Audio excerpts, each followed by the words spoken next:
সুপ্রিয় দর্শক, শুরুতেই জানিয়ে দিব সংবাদ শিরোনাম। বাংলায় বিজেপি আসতেই বাংলাদেশে ভারত বিরোধিতা চড়ছে, ফারাক্কা ব্যারেজ, সীমান্ত নিয়ে সরব বিএনপি জামাত। বিস্তারিত থাকছে প্রতিবেদনে। আরও জানিয়ে দিব, ভারতে অবস্থান করেও রাজনৈতিক পরিস্থিতি পর্যবেক্ষণে শেখ হাসিনা। বিস্তারিত থাকছে প্রতিবেদনে। এদিকে নিরাপত্তা কড়াকড়ির মধ্যে রাজধানীতে ছাত্রলীগের তৎপরতা। বিস্তারিত থাকছে প্রতিবেদনে। আরও জানিয়ে দিব, ঈদের পর নতুনভাবে আত্মপ্রকাশের প্রস্তুতিতে আওয়ামী লীগ। বিস্তারিত থাকছে প্রতিবেদনে। এদিকে রাজনীতিতে নতুন আলোচনায় রুমিন ফারহানা। বিস্তারিত থাকছে প্রতিবেদনে। আরও জানিয়ে দিব, একে একে মুক্তি পাচ্ছে সব আওয়ামী লীগের শীর্ষ নেতারা।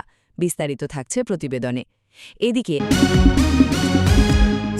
হাসিনা দেশে ফেরা নিয়ে বিপাকে তারেক। বিস্তারিত থাকছে প্রতিবেদনে। আরও জানিয়ে দিব, চীন থেকে ট্রাম্পের বার্তা, ইরানের সামরিক অভিযান চলবেই। এদিকে যুদ্ধের হুঙ্কার ইসরায়েলের, শেষ রক্তবিন্দু দিয়ে লড়াইয়ের ঘোষণা ইরানের। এবং সর্বশেষ জানিয়ে দিব, মার্কিন জায়নবাদী আগ্রাসনের বিরুদ্ধে ঐক্য ও প্রতিরোধের ডাক খামেনির। এতক্ষণ শুনছিলেন সংবাদ শিরোনাম, এবারে বিস্তারিত। পশ্চিমবঙ্গে শুভেন্দু অধিকারীর নেতৃত্বে বিজেপি ক্ষমতায় আসার পর থেকেই বাংলাদেশে ভারত বিরোধিতার সুর চড়তে শুরু করে। দিন যত গড়াচ্ছে ততই ভারত বিরোধিতায় গলা মেলাতে শুরু করেছেন বিএনপি, জামায়াতে ইসলামী এবং জাতীয় নাগরিক পার্টির নেতারা। তাৎপর্যপূর্ণ হল, আওয়ামী লীগ এবং জাতীয় পার্টি পশ্চিমবঙ্গে বিধানসভা নির্বাচনে সাফল্যের জন্য শুভেন্দু অধিকারীকে শুভেচ্ছা জানালেও সেই পথে হাঁটেনি ওই তিন দল।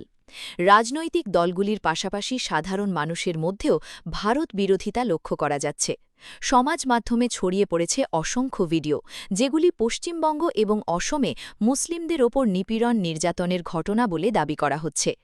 সপ্তাহ দেড়েক আগে পশ্চিমবঙ্গে বিধানসভার ফল প্রকাশের পরদিন নিউ মার্কেটে বুলডোজার অভিযানের ছবি বাংলাদেশের সমাজ মাধ্যমে ছেয়ে গেছে। প্রচার চলছে, বিজেপি ক্ষমতায় আসতেই মুসলিমদের জীবন অতিষ্ঠ করে তুলেছে। শুক্রবার বিএনপির মহাসচিব তথা তারেক রহমানের সরকারের স্থানীয় সরকার বিষয়ক মন্ত্রী মির্জা ফখরুল ইসলাম আলমগীর ফারাক্কা ব্যারেজের বিরুদ্ধে সরব হন। এক প্রেস বিজ্ঞপ্তিতে তিনি বলেছেন, ভারতে গঙ্গা নদীর ফারাক্কা পয়েন্টে বাঁধ নির্মাণ করে অভিন্ন নদীর জল একতরফা প্রত্যাহার শুরু হয়, যার ফলে বাংলাদেশের উত্তর পশ্চিমাঞ্চল প্রায় মরুভূমিতে পরিণত হয়েছে। ওই এলাকায় জলসহ নানাবিধ প্রাকৃতিক ভারসাম্যহীনতা তীব্র আকার ধারণ করেছে।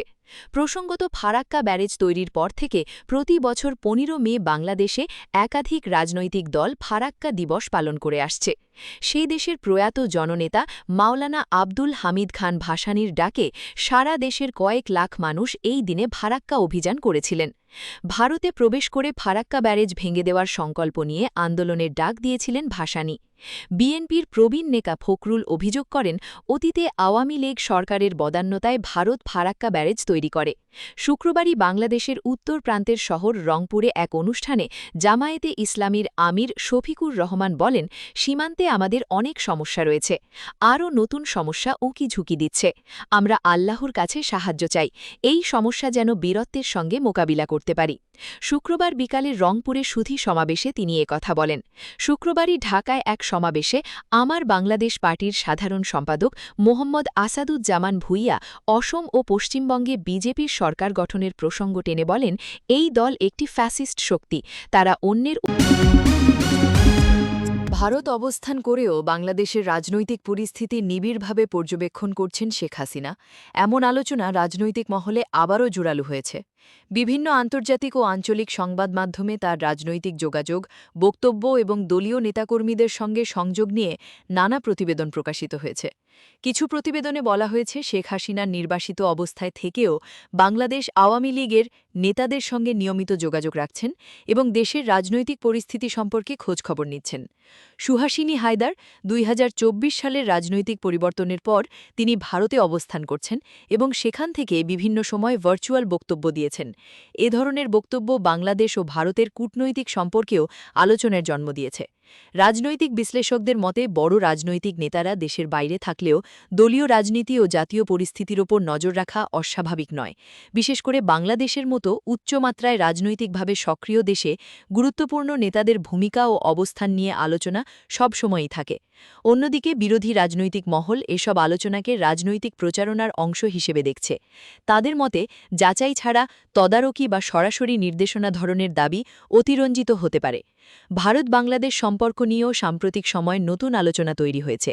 কিছু আন্তর্জাতিক বিশ্লেষণে বলা হয়েছে শেখ হাসিনা এখনও আঞ্চলিক রাজনীতিতে গুরুত্বপূর্ণ একটি ফ্যাক্টর হিসেবে বিবেচিত হচ্ছেন। বিশেষজ্ঞরা বলছেন বর্তমান সময় সামাজিক যোগাযোগ মাধ্যমে রাজনৈতিক গুঞ্জন দ্রুত ছড়িয়ে পড়ে, তাই কোনো দাবি সত্য হিসেবে গ্রহণ করার আগে নির্ভরযোগ্য সংবাদসূত্র ও আনুষ্ঠানিক বক্তব্য যাচাই করা জরুরি। সবশেষে বলা যায় ভারত থেকে শেখ হাসিনার বাংলাদেশের রাজনৈতিক পরিস্থিতি পর্যবেক্ষণের আলোচনা রাজনৈতিক অঙ্গনের নতুন আগ্রহ তৈরি। রাজধানীতে বাড়তি নিরাপত্তা ব্যবস্থার মধ্যেও বাংলাদেশ ছাত্রলীগের নেতাকর্মীদের বিভিন্ন এলাকায় সক্রিয় দেখা যাচ্ছে। সাম্প্রতিক রাজনৈতিক পরিস্থিতি, আইনশৃঙ্খলা সংক্রান্ত উদ্বেগ এবং সংগঠনটিকে ঘিরে চলমান বিতর্কের মধ্যে বিষয়টি রাজনৈতিক অঙ্গনে নতুন আলোচনা তৈরি করেছে। বিভিন্ন সংবাদমাধ্যমের প্রতিবেদনে বলা হয়েছে রাজধানীর কয়েকটি এলাকায় ছোট ছোট দলীয় জমায়েত, ঝটিকা মিছিল এবং সাংগঠনিক যোগাযোগের চেষ্টা দেখা গেছে।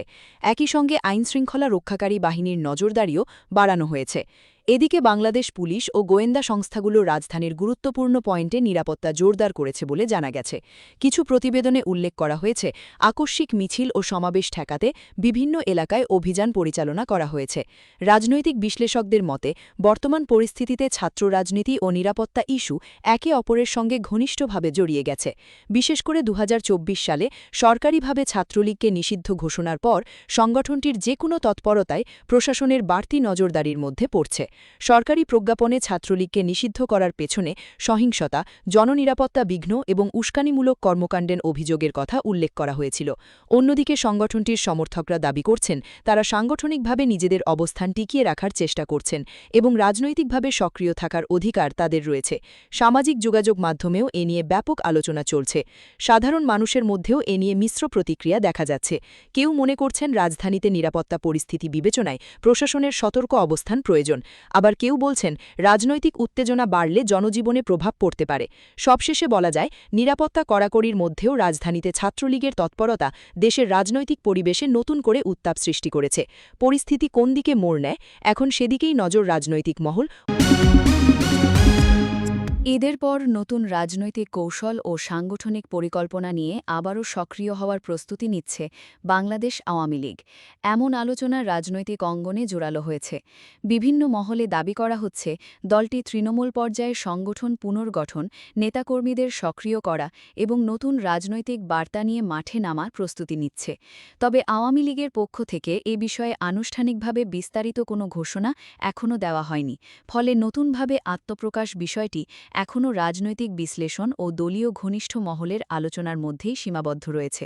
রাজনৈতিক পর্যবেক্ষকদের মতে বড় রাজনৈতিক দলগুলোর সংকট বা চাপের সময় নিজেদের সাংগঠনিক অবস্থান পুনর্গঠনের চেষ্টা করে থাকে। বিশেষ করে নির্বাচন, রাজনৈতিক পরিবর্তন বা দীর্ঘ সময় মাঠের বাইরে থাকার পর দলগুলো নতুন কৌশল নিয়ে সক্রিয় হওয়ার উদ্যোগ নেয়। সাম্প্রতিক সময়ে দেশের বিভিন্ন এলাকায় আওয়ামী লীগের নেতাকর্মীদের ছোট ছোট সাংগঠনিক বৈঠক, যোগাযোগ বৃদ্ধি এবং সামাজিক যোগাযোগ মাধ্যমে সক্রিয়তা বাড়তে দেখা গেছে। পাশাপাশি বাংলাদেশ ছাত্রলীগ ও বাংলাদেশ যুবলীগের কিছু নেতাকর্মীকেও বিভিন্ন ইস্যুতে সক্রিয় দেখা যাচ্ছে। অন্যদিকে বাংলাদেশ জাতীয়তাবাদী দলসহ বিরোধী রাজনৈতিক দলগুলো এই আলোচনাকে রাজনৈতিক প্রচারণার অংশ হিসেবে দেখছে। তাদের দাবি বাস্তব রাজনৈতিক শক্তি নির্ধারিত হবে জনগণের অংশগ্রহণ ও রাজনৈতিক পরিবেশের উপর ভিত্তি করে। বিশ্লেষকদের মতে আত্মপ্রকাশ, ঘুরে দাঁড়ানো বা নতুন কৌশল এ ধরনের শব্দ রাজনৈতিক ভাষণে প্রায়ই ব্যবহৃত হয়। তবে বাস্তব রাজনৈতিক প্রভাব নির্ভর করে সাংগঠনিক সক্ষমতা, জনসমর্থন এবং দেশের সামগ্রিক রাজনৈতিক রাজনৈতিক পরিস্থিতির ওপর। সাধারণ মানুষের মধ্যেও এ নিয়ে ভিন্ন মত দেখা যাচ্ছে। কেউ মনে করছেন আওয়ামী লীগ আবারও মাঝ পর্যায়ে শক্ত অবস্থান নেওয়ার চেষ্টা করছে, আবার কেউ বলছেন দেশের রাজনৈতিক বাস্তবতা এখনও অনেকটাই অনিশ্চিত। সবশেষে বলা যায়, ঈদের পর আওয়ামী লীগের সম্ভাব্য নতুন রাজনৈতিক সক্রিয়তা নিয়ে আলোচনা দেশের রাজনৈতিক অঙ্গনে নতুন মাত্রা যোগ করেছে। তবে এই প্রস্তুতির বাস্তব প্রভাব কতটা হবে তা রাজনীতিতে নতুন আলোচনায় রুমিন ফারহানা। বাংলাদেশের রাজনৈতিক অঙ্গনে নতুন করে আলোচনায় উঠে এসেছেন রুমিন ফারহানা।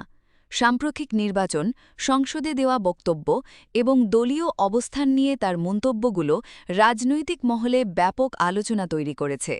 বিশেষ করে দলীয় রাজনীতির বাইরে থেকেও তার সক্রিয় উপস্থিতি নতুন রাজনৈতিক সমীকরণের ইঙ্গিত হিসেবে দেখছেন অনেকে। সম্প্রতি সংসদে দেওয়া এক বক্তব্যে রুমিন ফারহানা বলেন, দেশের একটি বড় অংশের মানুষের প্রতিনিধিত্ব সংসদে নেই। তিনি আওয়ামী লীগের অনুপস্থিতির প্রসঙ্গ তুলে ধরে নির্বাচনী প্রতিনিধিত্ব নিয়ে প্রশ্ন তোলেন। The daily star. রাজনৈতিক বিশ্লেষকদের মতে, দীর্ঘদিন বাংলাদেশ জাতীয়তাবাদী দল এর রাজনীতির সঙ্গে যুক্ত থাকলেও সাম্প্রতিক ঘটনাপ্রবাহে রুমিন ফারহানা নিজস্ব রাজনৈতিক অবস্থান তৈরি করার চেষ্টা করছেন। দলীয় শৃঙ্খলা ভঙ্গের অভিযোগে বিএনপি থেকে বহিষ্কারের পরও তিনি নির্বাচনে অংশ নেন এবং স্বতন্ত্র প্রার্থী হিসেবে জয়ী হন। The business standard +1। ব্রাহ্মণবাড়িয়া ২ আসনে তার নির্বাচনী জয় রাজনৈতিক মহলে আলাদা গুরুত্ব পেয়েছে। নির্বাচনের পর তিনি দাবি করেন, তাহার বিরুদ্ধে বিএনপি পূর্ণ শক্তি প্রয়োগ করেছিল। একই সঙ্গে তিনি ইঙ্গিত দেন যে বড় রাজনৈতিক দলের বাইরে থেকেও জনসমর্থন অর্জন সম্ভব। The business standard +1। সামাজিক যোগাযোগ মাধ্যমেও তাকে ঘিরে ব্যাপক আলোচনা চলছে। কেউ তাকে শক্তিশালী বক্তা ও সম্ভাবনাময় রাজনীতিক হিসেবে দেখছেন, আবার কেউ বলছেন বাংলাদেশের বাস্তবতায় বড় দল ছাড়া দীর্ঘমেয়াদে টিকে থাকা কঠিন। এ নিয়ে বিভিন্ন অনলাইন ফোরাম ও আলোচনায় মতবিভেদও দেখা যাচ্ছে। reddit.com +1। এদিকে সংসদে মব কালচার নিয়ে তার বক্তব্য আলোচনার জন্ম দিয়েছে। তিনি বলেন, দৃষ্টান্তমূলক শাস্তির অভাব দেশে সহিংস জনতার সংস্কৃতি বাড়িয়ে দিচ্ছে। তার এই মন্তব্য রাজনৈতিক ও সামাজিক উভয় মহলেই গুরুত্ব পেয়েছে। The business standard. বিশ্লেষকদের মতে, রুমিন ফারহানা এখন এমন এক রাজনৈতিক অবস্থানে আছেন যেখানে তাকে শুধু সাবেক বিএনপি নেত্রী হিসেবে নয়, বরং স্বতন্ত্র রাজনৈতিক কণ্ঠ হিসেবেও মূল্যায়ন করা হচ্ছে। ভবিষ্যতে তিনি নতুন রাজনৈতিক প্ল্যাটফর্ম গড়বেন কিনা, নাকি স্বতন্ত্র অবস্থানেই থাকবেন, তা নিয়েও চলছে নানা জল্পনা। সবশেষে বলা যায়, রুমিন ফারহানাকে ঘিরে নতুন রাজনৈতিক আলোচনা বাংলাদেশের চলমান রাজনৈতিক পরিবর্তনের প্রতিফলন হিসেবেই দেখা হচ্ছে। আগামী দিনে তার রাজনৈতিক অবস্থান কোন দিকে যায়, সেদিকেই এখন নজর রাজনৈতিক মহলের।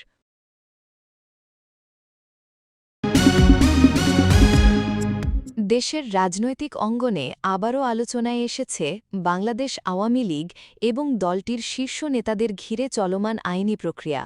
সাম্প্রতিক সময়ে বিভিন্ন মামলা, বিচারিক কার্যক্রম ও রাজনৈতিক পরিস্থিতি পরিবর্তনের প্রেক্ষাপটে এই আইনি কাঠামো নিয়ে নতুন করে বিশ্লেষণ শুরু হয়েছে। বিভিন্ন প্রতিবেদনে বলা হচ্ছে, রাজনৈতিক পরিবর্তনের পর আওয়ামী লীগ ও এর নেতাদের বিরুদ্ধে দায়ের হওয়া মামলা এবং বিচারিক প্রক্রিয়া এখনও চলমান রয়েছে। একই সঙ্গে দলটির সাংগঠনিক কার্যক্রম নিয়েও আইনি বিধিনিষেধ বহাল আছে বলে উল্লেখ করা হয়েছে। সময় নিউজ, সময়ের প্রয়োজনে সময়। রাজনৈতিক বিশ্লেষকদের মতে, একটি বড় রাজনৈতিক দলের ক্ষেত্রে আইনি প্রক্রিয়ার পরিবর্তন বলতে সাধারণত বোঝানো হয় মামলার অগ্রগতি, বিচারাধীন অবস্থার পরিবর্তন, জামিন আদালত নির্দেশনা কিংবা দলীয় কার্যক্রম সংক্রান্ত বিধিনিষেধে সংশোধন। তবে এসব পরিবর্তন আনুষ্ঠানিক আদালত ও আইনগত প্রক্রিয়ার মাধ্যমেই নির্ধারিত হয়।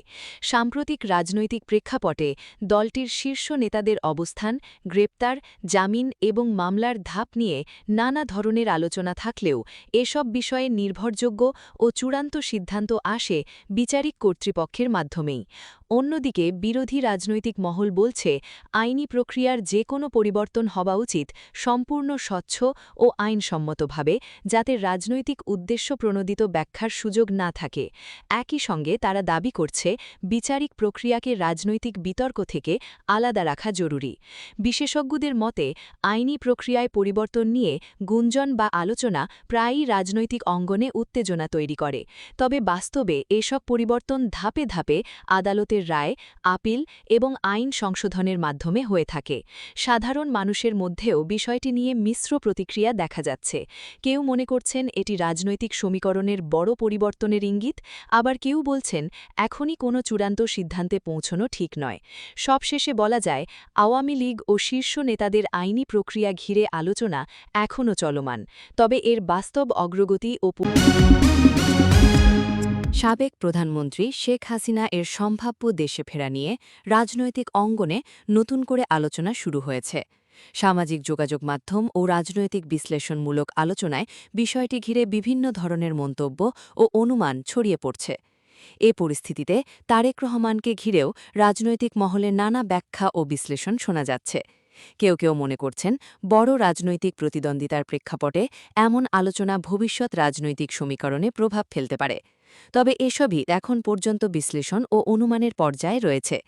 বাংলাদেশ আওয়ামী লীগের পক্ষ থেকে শেখ হাসিনার সম্ভাব্য ফেরার বিষয়ে কোনো আনুষ্ঠানিক ঘোষণা নেই। একইভাবে অন্য রাজনৈতিক পক্ষগুলো এ বিষয়ে নিশ্চিত তথ্য দেয়নি। রাজনৈতিক বিশ্লেষকদের মতে বাংলাদেশের রাজনীতিতে বড় নেতাদের ঘিরে এ ধরনের আলোচনা প্রায়ই তৈরি হয়, বিশেষ করে নির্বাচন ও রাজনৈতিক অস্থিরতার সময়। তবে বাস্তব পরিস্থিতি নির্ভর করে আইনি, কূটনৈতিক ও রাজনৈতিক প্রক্রিয়ার ওপর। সবশেষে বলা যায়, শেখ হাসিনার দেশে ফেরা নিয়ে যে আলোচনা চলছে তা এখনও। চীন সফরেও ইরান ইস্যুতে কঠোর অবস্থান থেকে সরে আসেননি যুক্তরাষ্ট্রের প্রেসিডেন্ট ডোনাল্ড ট্রাম্প। বেইজিং থেকে শুক্রবার ১৫ মে ভোরে নিজের সামাজিক যোগাযোগ মাধ্যম ট্রুথ সোশ্যালে দেওয়া এক পোস্টে তিনি দাবি করেন ইরানের বিরুদ্ধে যুক্তরাষ্ট্রের সামরিক অভিযান অব্যাহত থাকবে। তার এই মন্তব্যে মধ্যপ্রাচ্যে চলমান উত্তেজনা আরও বাড়তে পারে বলে আশঙ্কা তৈরি হয়েছে। ট্রাম্প তার পোস্টে ইরান ইস্যুর পাশাপাশি চীনের প্রেসিডেন্ট শি জিনপিংকে নিয়েও মন্তব্য করেন। তিনি দাবি করেন শি যুক্তরাষ্ট্রের উত্থান সম্পর্কে ইতিবাচক মন্তব্য করেছেন এবং ট্রাম্প প্রশাসনের সময়কে অর্থনৈতিক ও সামরিক সাফল্যের সময় হিসেবে উল্লেখ করেছেন। একই সঙ্গে তিনি সাবেক প্রেসিডেন্ট জো বাইডেনের নীতির সমালোচনাও করেন। ট্রাম্প আরও লেখেন তার প্রশাসনের সময় শেয়ার বাজারের উচ্চ প্রবৃদ্ধি, অবসর তহবিলের উন্নতি, সামরিক সাফল্য এবং ভেনেজুয়েলার সঙ্গে সম্পর্ক উন্নয়নের মতো বিষয়গুলো উল্লেখযোগ্য অগ্রগতি হিসেবে দেখা গেছে। একই পোস্টে তিনি বলেন ইরানের বিরুদ্ধে সামরিক চাপ অব্যাহত থাকবে। অন্যদিকে চীন সফরের আগে ট্রাম্প মন্তব্য করেছিলেন ইরানের সঙ্গে চলমান যুদ্ধবিরতি অস্থিতিশীল অবস্থায় রয়েছে। তিনি ইঙ্গিত দেন পরিস্থিতি যে কোনো সময় বদলে যেতে পারে। এই অবস্থানকে কেন্দ্র করে আন্তর্জাতিক পর্যায়ে নতুন করে উদ্বেগ তৈরি হয়েছে। যুক্তরাষ্ট্রের ভাইস প্রেসিডেন্ট জে.ডি. ভ্যান্স জানিয়েছেন ইরান ইস্যুতে কূটনৈতিক আলোচনায় কিছু অগ্রগতি হচ্ছে, তবে ইরানের পারমাণবিক কর্মসূচি নিয়ে যুক্তরাষ্ট্রের নির্ধারিত শর্ত মেনে নেওয়া হবে কিনা তা এখনও অনিশ্চিত। বিশেষ করে পারমাণবিক অস্ত্র না রাখার বিষয়ে ওয়াশিংটনের অবস্থান কঠোর রয়েছে। চীন সফরের প্রথম দিনে ইরান সংকট নিয়ে কোনো আনুষ্ঠানিক আলোচনা প্রকাশ্যে আসেনি, তবে ধারণা করা হচ্ছে পরবর্তী বৈঠকগুলোতে বিষয়টি গুরুত্ব পেতে পারে। বিশ্লেষকদের মতে বিশ্বের দুই বৃহৎ অর্থনীতি ও শক্তিধর দেশের মধ্যপ্রাচ্যে যুদ্ধের দামামা আরও প্রকট হয়ে উঠেছে। ইসরায়েলের পুনরায় সামরিক অভিযানের হুমকির বিপরীতে ইরান ঘোষণা দিয়েছে বিজয় না হওয়া পর্যন্ত তারা শেষ রক্তবিন্দু দিয়ে লড়াই চালিয়ে যাবে। শুক্রবার ১৫ মে ইরানের সেনাপ্রধান মেজর জেনারেল আমির হাতামি শত্রুপক্ষকে কড়া হুঁশিয়ারি দিয়ে বলেন, বিজয় ও সামর্থ্যের ব্যাপারে আমাদের আত্মবিশ্বাস যোগায় আমাদের বিশ্বাস ও আস্থা। তিনি দাবি করেন যুক্তরাষ্ট্রের আধুনিক প্রতিরক্ষা ব্যবস্থা থাকা সত্ত্বেও ইরানি F-5 যুদ্ধবিমান মার্কিন ঘাঁটির ওপর দিয়ে মিশন সম্পন্ন করে সফলভাবে ফিরে আসতে সক্ষম হয়েছে। এদিকে ইসরায়েলি সংবাদ মাধ্যম চ্যানেল ১১ জানিয়েছে তেল আবিব ওয়াশিংটনকে ইরানের বিরুদ্ধে সামরিক অভিযান শুরুর স্পষ্ট বার্তা দিয়েছে। অন্যদিকে চীন সফররত মার্কিন প্রেসিডেন্ট ট্রাম্পও ইরান যুদ্ধের অবসান না ঘটিয়ে উল্টো সামরিক অভিযানের হুঁশিয়ারি দিয়েছেন। মধ্যপ্রাচ্যে যুদ্ধের দামামা আরও প্রকট হয়ে উঠেছে। ইসরায়েলের পুনরায় সামরিক অভিযানের হুমকির বিপরীতে ইরান ঘোষণা দিয়েছে বিজয় না হওয়া পর্যন্ত তারা শেষ রক্তবিন্দু দিয়ে লড়াই চালিয়ে যাবে। শুক্রবার ১৫ই মে ইরানের সেনাপ্রধান মেজর জেনারেল আমির হাতামি শত্রুপক্ষকে কড়া হুঁশিয়ারি দিয়ে বলেন, বিজয় ও সামর্থ্যের ব্যাপারে আমাদের আত্মবিশ্বাস যোগায় আমাদের বিশ্বাস ও আস্থা। তিনি দাবি করেন, যুক্তরাষ্ট্রের আধুনিক প্রতিরক্ষা ব্যবস্থা থাকা সত্ত্বেও ইরানি F-5 যুদ্ধবিমান মার্কিন ঘাঁটির ওপর দিয়ে মিশন সম্পন্ন করে সফলভাবে ফিরে আসতে সক্ষম হয়েছে। এদিকে ইসরায়েলি সংবাদ মাধ্যম চ্যানেল ১১ জানিয়েছে, তেল আবিব ওয়াশিংটনকে ইরানের বিরুদ্ধে সামরিক অভিযান শুরুর স্পষ্ট বার্তা দিয়েছে। অন্যদিকে চীন সফররত মার্কিন প্রেসিডেন্ট ট্রাম্পও ইরান যুদ্ধের অবসান না ঘটিয়ে উল্টো সামরিক অভিযানের হুঁশিয়ারি দিয়েছেন।